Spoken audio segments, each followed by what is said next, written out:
sebelum menuju ke materi saya akan memperkenalkan diri saya. Perkenalkan, saya Billy Ritmawan Alibowo, NPM 191442043. Saya dari Universitas PGRI Yogyakarta, Prodi Bimbingan Konseling, Fakultas Keguruan dan Ilmu Pendidikan. Di sini saya akan mempresentasikan presentasi saya dengan materi strategi pengembangan media bimbingan dan konseling bagi konselor sekolah. Di sini saya mempresentasikan ini di mata kuliah bimbingan dan konseling, yaitu mata kuliahnya seminar bimbingan dan konseling yang diampu oleh dosen Bapak Eko Perianto MSI. Baik, kita menuju ke materi berikutnya. Nah, pengertian. Jadi media bimbingan konseling itu adalah sebagai konselor itu harus tahu guru BK yang profesional. Ia harus memiliki wawasan yang luas menurut Sanaki 2005 dan dapat mencari informasi terbaru yang sedang viral, kemudian mengaplikasikannya ke dalam buklet, video motivasi, dan lain sebagainya. Dan dengan begitu meningkatkan motivasi siswa dalam mengikuti kegiatan layanan bimbingan dan konseling menurut Manwar 2012. Untuk itu, konselor harus memahami peranan teknologi karena teknologi itu kan sedang berkembang pesat ya untuk di masa seperti ini. Maka dari itu konselor atau guru bimbingan dan konseling itu penting memahami media, contohnya seperti handphone, komputer, dan lain sebagainya. Berikutnya, media adalah sarana untuk menstrafer dan menyampaikan pesan menurut Muhammad Hasan dan kawan-kawan 2021. Dalam aplikasinya di bidang pendidikan, kata media menurut Gegne sangat berkaitan dengan berbagai jenis komponen peserta didik dalam lingkungan belajar yang dapat merangsangnya untuk belajar. Jadi media bimbingan konseling ini menurut Gegne ya, itu agar merangsang peserta didik atau siswa di sekolah agar dia itu bisa mengerti bahwa guru BK sedang memberikan layanan seperti itu. Nah, pendapat lain yang juga dikemukakan oleh Brings bahwa media adalah segala alat yang dapat digunakan dalam menyajikan pesan, di mana dengan alat ini dapat merangsang peserta didik untuk belajar, misalnya menggunakan alat fisik buku, misalnya ya buku, terus film rekaman, video, dan lain-lain menurut Sadiman dan kawan-kawan tahun 2009. Nah, oleh sebab itu kedua ahli di atas sama-sama berpendapat bahwa media pendidikan meliputi alat yang secara fisik digunakan dalam menyampaikan berbagai materi sisi pelajaran yang terdiri dari berbagai media seperti buku, film, tape recorder, kaset, kamera, foto, gambar, televisi, dan lain sebagainya yang dapat dijadikan alat menyampaikan pelajaran. Nah, seperti itu. Dengan demikian, media dapat diartikan sebagai komponen sumber belajar atau wahana fisik yang mengandung materi instruksional dalam lingkungan peserta didik yang dapat menstimulus siswa dalam belajar. Jadi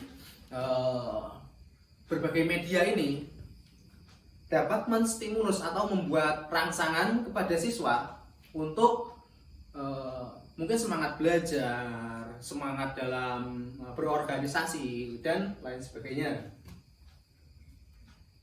Nah, mesti ya di media itu ada dampak positif dan dampak negatifnya, entah bagi siswa atau bagi guru. berhubung di sini kita guru semua. Nah, dampak positifnya itu mempermudah memberikan layanan BK. Dapat diketahui ya, layanan BK itu kan ada layanan bimbingan kelompok, bimbingan karir, terus banyaklah dan lain-lain. Terus ada tidak perlu tatap muka secara langsung. Nah, gara-gara pandemi ini ya kan mempersulit guru untuk menemui siswa secara langsung. Nah, menggunakan media seperti Zoom itu mempermudah guru untuk bertemu dengan siswa. Berikutnya, mempersingkat waktu. Ya jelas, karena lewat telepon atau lewat video kan mempersingkat waktu tanpa perlu ketemu. Jadi tidak perlu janjian. Berikutnya, dampak positif yang terakhir, pengawasannya lebih mudah. Nah, pengawasannya lebih mudah karena kalau di rumah kan lebih mudah, misalnya pengawasannya itu kan kadang ada link-link yang berbahaya. Nah, kalau di rumah kan lebih mudah pengawasannya.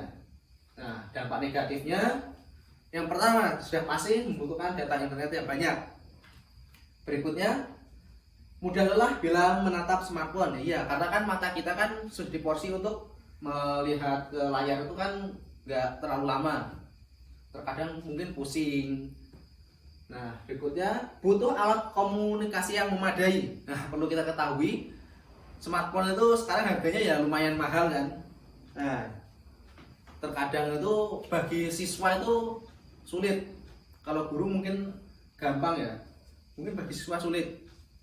Berikutnya bisa memanipulasi konselor. Memanipulasi itu maksudnya membohongi. Kadang kan kalau kita lihat di Zoom atau Google Meet itu tidak ada siswanya, kemana? Ternyata tidur seperti itu. Nah, berikutnya pengoperasiannya yang sulit. Nah, maksud pengoperasian yang sulit mungkin guru-guru yang sudah usianya lanjut terkadang kan susah untuk teliti gitu dalam menggunakan media seperti HP. Terkadang kan ini WA masuk nggak ada notifnya gitu, padahal udah masuk dari rada lama gitu. Berikutnya membutuhkan biaya yang besar. Ya jelas biaya yang besar itu kan udah beli kuota, beli HP-nya misalnya, kan membutuhkan biaya yang sangat besar. Nah, berikutnya menurut Sadiman dalam Nur Salim 2013 halaman 46, guru bimbingan dan konseling memilih media karena beberapa alasan. Yang pertama, demonstration. Dalam hal ini, melihat media dapat digunakan sebagai alat untuk menunjukkan konsep, alat, objek, cara pengoperasiannya, dan lain-lain. Beberapa alasan tersebut biasanya menjadi dasar penggunaan media oleh pengguna yang bertujuan untuk menunjukkan atau mempergerakan sesuatu. Nah, berikutnya yang kedua, familiarity. Penggunaan media bimbingan dan konseling memiliki alasan pribadi dalam menggunakan media karena sudah terbiasa menggunakan media dan merasa sudah menguasai media tersebut. Jadi familiarity ini karena siswa itu sudah familiar dengan HP, jadi kan lebih mudah mengoperasikannya. Tuh. Berikutnya, clarity. Guru bimbingan dan konseling menggunakannya untuk lebih memperjelas informasi. Clarity itu kan mengklarifikasi. Jadi cara media itu bisa untuk mengklarifikasi mungkin masalah siswa atau apa yang sedang dialami oleh siswa. Berikutnya, aktifkan siswa atau konseling ya. Aktifkan siswa konseling itu kan kalau menggunakan media lebih mudah. Guru mungkin menggunakan poster contohnya, dilarang merokok gitu misalnya. Itu kan akhirnya siswa itu bertanya-tanya yang tidak tahu, kenapa sih menggunakan media ini Bu atau Pak gitu. Seperti itu. Nah, berikutnya ada media yang digunakan oleh konselor atau guru BK. Jadi ada beberapa media ya, yang bisa digunakan oleh konselor atau guru BK.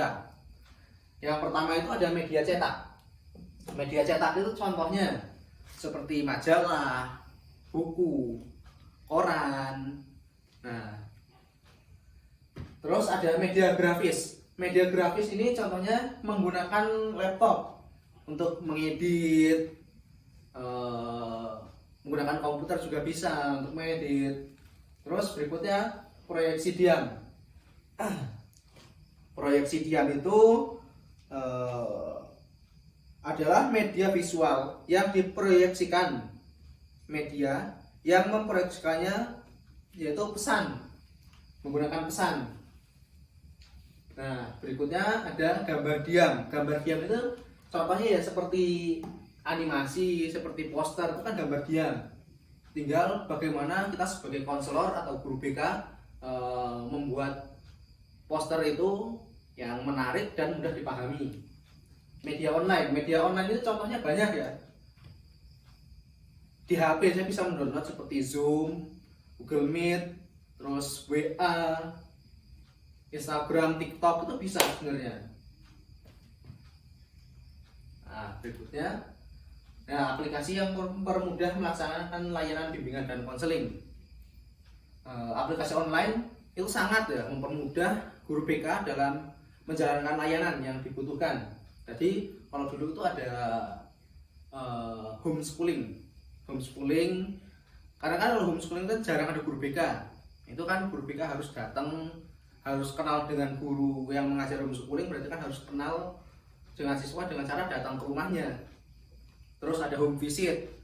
Home visit itu juga kunjungan guru ke rumah. Cuman saat pandemi kan susah.